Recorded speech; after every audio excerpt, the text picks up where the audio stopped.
Estamos de volta, dando sequência então ao nosso programa Mulheres aqui pela Imagem da Cidade, e é sempre bom tê-lo aqui também conosco, acompanhando os assuntos colocados em evidência, dividindo esse momento comigo, com os nossos convidados. É um prazer tê-los aqui também. Muito obrigada, tá? Pelo carinho de todos, também nessa companhia do programa Mulheres. A minha convidada nesse momento, a doutora Denise Vicentini, médica ginecologista, porque estamos no mês de maio, o mês das mães, os meses das noivas, e aquele mês também de enaltecer a saúde feminina. E quem entende muito de saúde feminina é a senhora, com os demais colegas, né, da área de medicina. Então é sempre bom tê-la aqui também para a gente colocar esse assunto na nossa pauta. Seja bem-vinda, tá? Muito obrigada, agradeço o convite novamente.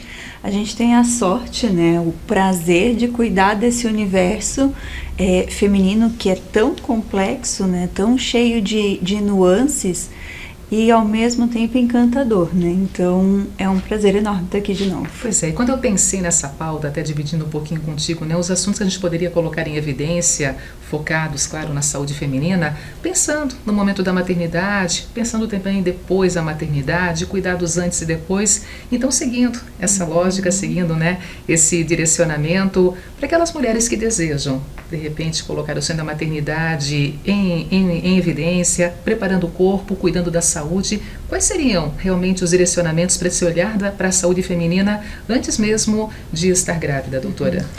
A decisão da maternidade é uma decisão que ela não é fácil e que requer um preparo em vários níveis, né, da vida da mulher. Preparo de saúde, preparo emocional, preparo financeiro. Então tem muitas coisas que precisam ser preparadas antes de... Eu sempre digo assim, um passarinho, ele não coloca o seu ovo em qualquer lugar. Ele primeiro prepara o ninho, depois que está tudo prontinho, ele coloca ali o seu futuro filhote. E com a gente não pode ser diferente. Então, quando a gente se prepara para a maternidade, existem alguns passos que vêm antes de estar realmente grávida. Então, do ponto de vista de saúde feminina, é interessante que aquelas mulheres que pretendam engravidar procurem o seu obstetra para fazer o que a gente chama de exames pré-concepcionais. O que é isso? São exames de saúde voltados especialmente para as doenças que podem afetar uma possível gravidez. Por exemplo, toxoplasmose é uma doença popularmente conhecida como doença do gato, que algumas vezes a mulher tem a toxoplasmose, mas não tem sintoma. E ao engravidar, a toxoplasmose pode gerar malformações no feto. E é muito simples de tratar. É uma doença tratável. Quando a gente trata antes de engravidar, a gente evita essas malformações. Então, são exames nesse sentido, de rastrear doenças que podem afetar a formação do feto. E aí, com isso, a gente trata o que precisa, faz o que é necessário e aí engravida. Então, tem vários passos, mas tem 3 coisas que são muito importantes nesse planejamento da gravidez. Os exames pré-concepcionais, algumas vacinas que são importantes que a mulher esteja em dia antes de engravidar, por exemplo, vacina de rubéola, vacina de tétano, vacina de hepatite B. Então, a nossa rede ela já está preparada para isso. A mulher quer engravidar, ela pode se dirigir à sua unidade básica de saúde e falar assim, olha, eu pretendo engravidar nesse ano, quais são as vacinas que eu tenho que fazer? As meninas já sabem ali preparar direitinho. E uma terceira coisa que é fundamental para quem está se preparando para a maternidade é a suplementação de ácido fólico. Ácido fólico, ele é uma, vamos chamar de vitamina para ficar mais fácil de compreender, que evita a malformação do sistema nervoso central do bebê. Então, anencefalia, coluninha aberta, né, para ficar mais fácil de entender, pode ser evitado com a suplementação de ácido fólico antes da gravidez.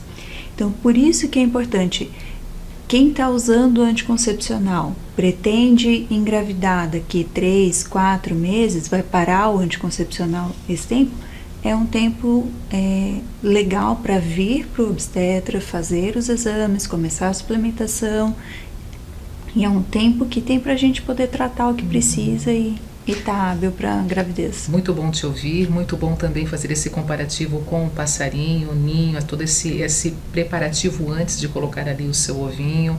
Só que a gente sabe, infelizmente, que nem sempre é essa a ordem para muitas mulheres. Algumas descobrem de uma hora para outra que estão grávidas, outras até começam a pensar, eu vou engravidar, mas não tomam esses cuidados necessários antes, apenas às vezes param de tomar o anticoncepcional. E muitas, doutora, quando também estão grávidas, acabam até deixando de lado o próprio pré-natal. Não dá para aceitar isso, a questão de deixar de lado um pré-natal achando que ele não seria necessário, porque ele também faz todo o sentido, toda a segurança para a mãe e para o bebê também ao longo da gestação, né? Sim. Tu engravidou e não conseguiu fazer esse planejamento antes, descobriu no susto uma gravidez. Quanto antes tu começa a acompanhar, mais fácil é de corrigir algumas coisas e prevenir outras. Quanto mais avançada está a gravidez, menos coisas podem ser feitas. Então, por exemplo, tem uma mulher que engravidou no susto e ela está com anemia, por exemplo. A anemia pode gerar no bebê alguns problemas cardiovasculares, enfim, que é fácil de resolver com a mãe, mas quanto antes eu resolver isso, menos impacto sobre o bebê vai ter. Então, quanto antes tu começa o pré-natal, mais fácil é de resolver os problemas. O pré-natal, ele visa estabelecer um vínculo entre o médico e a gestante, no sentido de orientar a gestante aos passos que ela deve dar no imediato.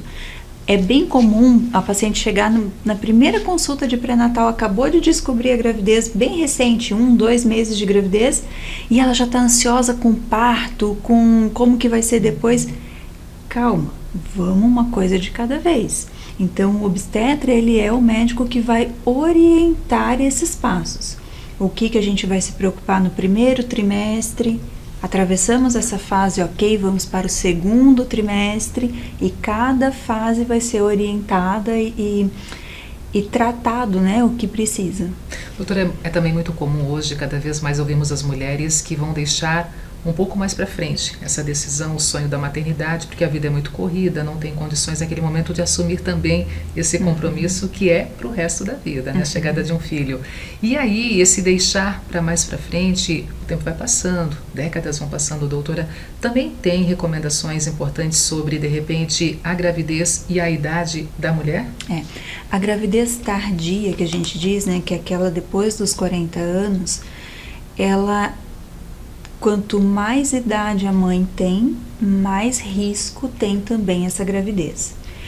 A idade é um só dos fatores. Existem outros fatores que também vão agregar ou não mais risco, mas referente à idade, a gente considera uma gravidez tardia após os 40 anos. E aí, por isso, precisa ser uma decisão consciente, porque o risco é para a mãe e para o bebê. Quando a gente fala em risco, a gente fala de doenças muito sérias, muito graves, que podem levar a óbito, seja da mãe ou do bebê. Será que estamos preparados para isso? Eu tenho consciência desse risco? Ah, mas a minha vizinha engravidou com 43 anos e não aconteceu nada. Que bom, mas a gente tem que pensar que o risco é maior nessa fase. Nascem mais bebês com problemas, a gente tem mais complicações na gravidez nessa fase do que em mulheres mais jovens. Então, da parte materna, a gente tem mais risco de eclâmpsia, diabetes gestacional, durante a gravidez tem mais abortamentos, perdas fetais, né, por conta da idade materna. Do lado dos bebês, as malformações, entre elas a síndrome de Down, é mais frequente em mulheres acima de 40 anos, então isso tem que ser pesado. Adicionando a idade, a gente também tem outros riscos que precisam ser considerados.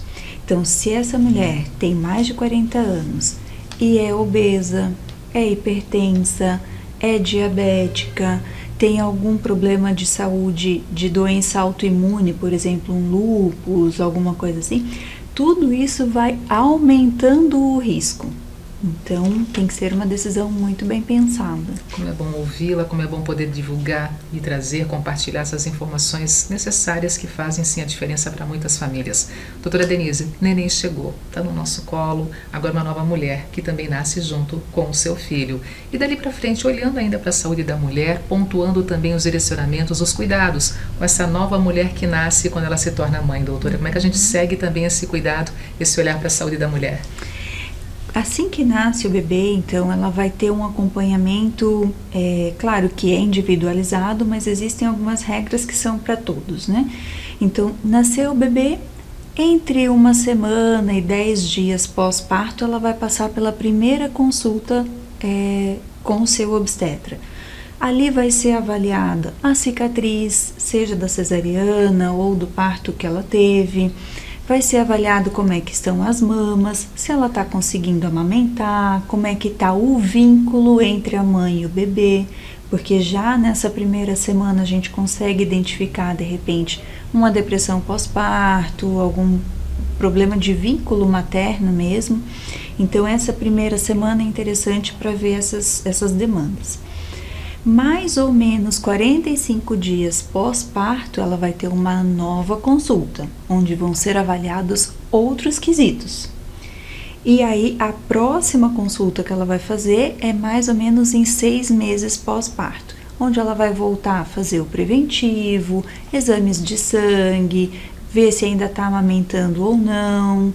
Então, todas essas questões, em cada fase que ela vai passando, vai sendo avaliado o que é necessário. A amamentação para a criança, ela é indiscutível, é necessária, realmente é o alimento de ouro, como se diz realmente o leite materno. E para a mãe, o significado também desse ato de amamentar para a saúde da mulher? Saúde tanto físico quanto emocional. A gente sabe, por exemplo, quanto mais a gente amamenta, menor o risco de câncer de mama. Então, isso é um benefício para a mãe. Quanto mais a mãe amamenta, mais rápido ela perde o peso que ela ganhou na gestação.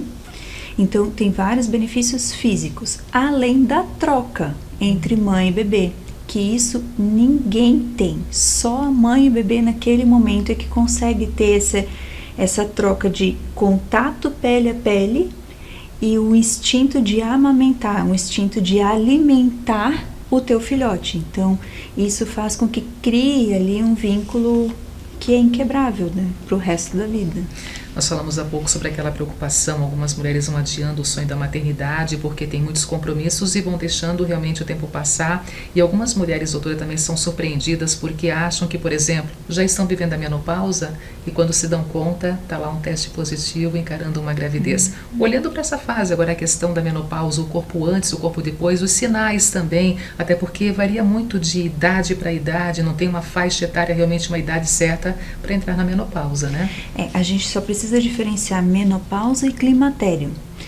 O climatério é quando eu estou me preparando para entrar na menopausa. Então é aquela fase que a minha menstruação ela tá toda bagunçada, ela vem um mês, daí 2, 3, 4 ele não vem, daí vem de novo.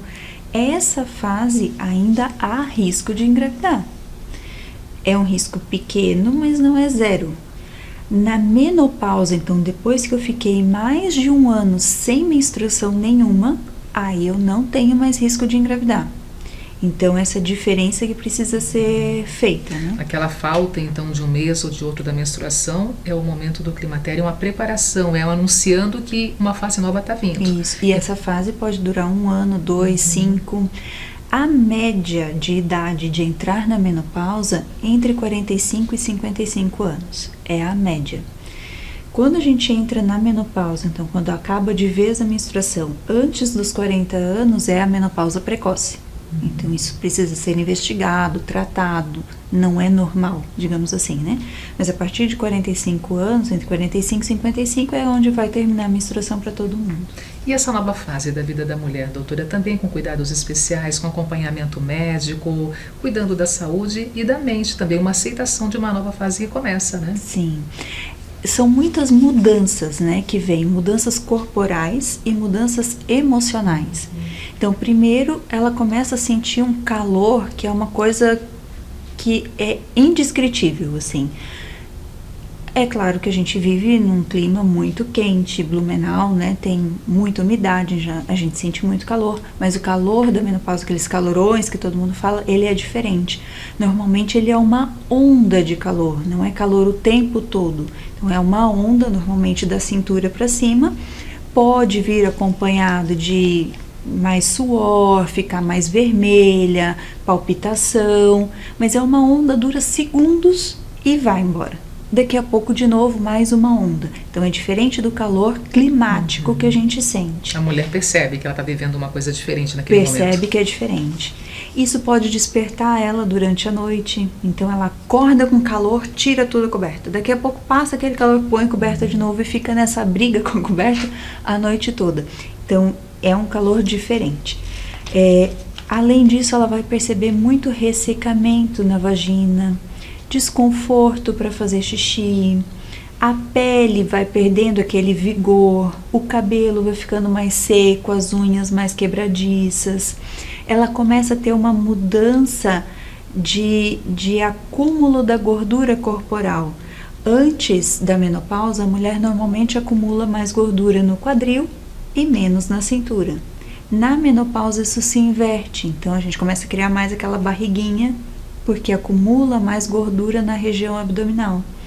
Então são mudanças físicas que acabam assustando aquela que não se preparou antes, né? Pois é, se preparar antes, doutora, para amenizar esses sinais, esses sintomas, o que seria essa preparação realmente do corpo e da mente para viver essa nova fase? A preparação começa quando a gente nasce, né? A vida é um contínuo, ela não é uma coisa estanque de cada vez. Tudo que eu fiz durante toda a minha vida, toda a minha alimentação, a minha atividade física, os meus bons hábitos, tudo que eu cultivei durante a vida, eu vou colher nessa fase. Então, se eu tive uma vida muito desregrada, provavelmente eu vou sofrer mais nessa fase. Então, o cuidado vem quando a gente é jovem. A partir do momento que a gente entra na menopausa, aí a gente já fala em tratamento. Tratamento para aquelas mulheres que podem, nem todas vão poder, e para aquelas que precisam. Acontece, e não é raro, de ter mulheres que entram na menopausa sem sentir absolutamente nada. São as privilegiadas. Essas não vão precisar de tratamento, de reposição hormonal.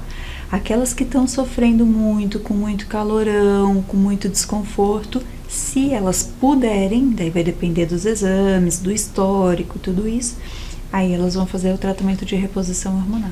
E nada de seguir recomendações de uma amiga, de uma vizinha, de uma prima ou de alguém ali de repente do meio profissional. Não podemos seguir essas recomendações, e sim o acompanhamento de um profissional da área médica, que esse profissional vai poder olhar para o corpo como um todo e dar um melhor direcionamento, né? É que a automedicação, ela acaba provocando mais problemas do que soluções.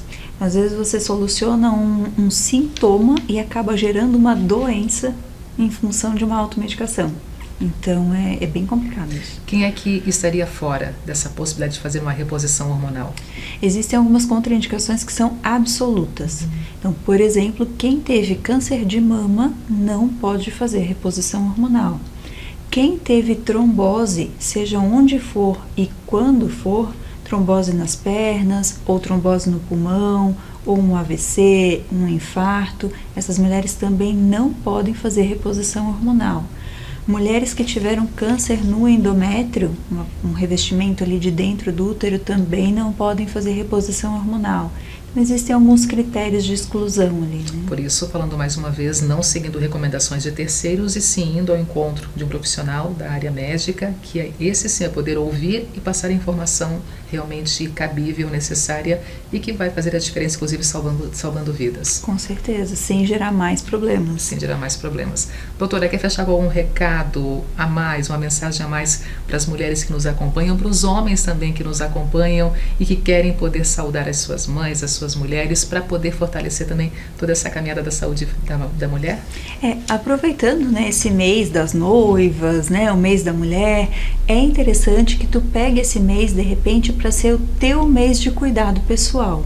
Então, tu agenda o teu ginecologista, agenda o teu cardiologista, os médicos que te acompanham, e tome esse mês como todo ano, no mês de maio, eu vou me cuidar. É o mês que eu vou tirar para mim. A gente tem esse instinto, né, de cuidar de todo mundo e se deixar para trás. O cuidador precisa estar cuidado, porque senão ele não consegue cuidar de ninguém. Então, tira esse mês para você, vai se cuidar, vai fazer os seus exames, e aí tu tens uma vida longa e saudável. Esse é um grande presente para todas nós, né? Com certeza. Doutora Denise, muito obrigada por estar conosco mais uma vez. É sempre bom te recebê-la e até uma próxima oportunidade. Obrigada mais uma vez. É isso aí. Gente, intervalo comercial e na sequência, nosso último bloco vai passar pelos clubes de mães aqui da nossa cidade. Também importantíssima essa formação. A gente vai entender um pouquinho mais como é que é esse dia a dia dos muitos clubes de mães que existem aqui em Blumenau. Rapidinho, eu volto já.